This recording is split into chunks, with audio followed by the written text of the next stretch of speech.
Jeg viser her, hvordan I logger ind på gymmus.dk. I øverste højre hjørne her, der står der et login-link, og når I klikker på det, så kan I enten logge ind med jeres e-mailadresse, nu låner jeg lige Marie-Louise her, eller I kan logge ind med jeres medlemsnummer, og i det her tilfælde, der er det 1194. Og hvis ikke I kan huske det, så kan I skrive til ordstyr@gymmus.dk og få det oplyst. Men det er måske smart at logge på med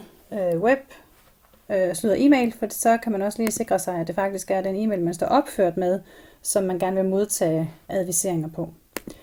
Adgangskoden, det er de første 3 bogstaver i jeres fornavn, og så jeres 11-nummer, medlemsnummer, og det her, det var så i det her tilfælde 1194.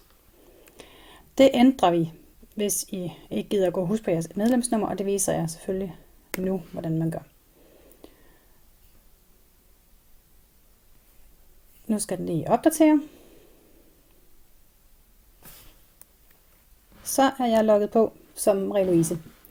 Og der er 2 ting, der nu lige kan kigges på. Den ene, det er her i øverst i midten her, der står der tilmeld e-mail advisering. Og der er nu fortrykt den e-mailadresse, som Marie-Louise er opført i medlemsregisteret ved. Og hvis nu at man så trykker send der, så står der her, at der er lige sendt en e-mail med en, hvor I skal bekræfte, at I ønsker at blive tilmeldt til det her e-mailregister. Og der kan I måske lede jeres uønskede mail, eller hvad det nu hedder i jeres mailklient, for lige at aktivere det link.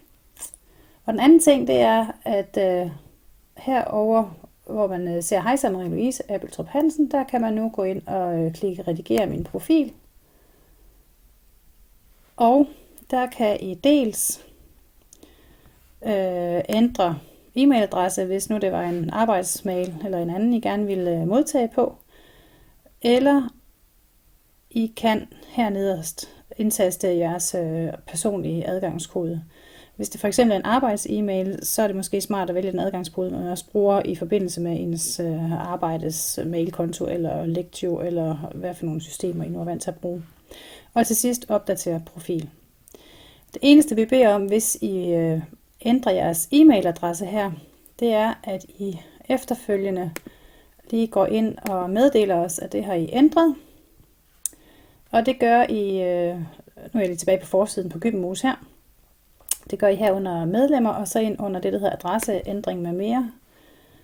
Og så udfylder her med den mail, I nu måtte have ændret til, hvis I har gjort det. Så håber vi, at alt går glat, og at vi hele tiden har et opdateret e-mailregister.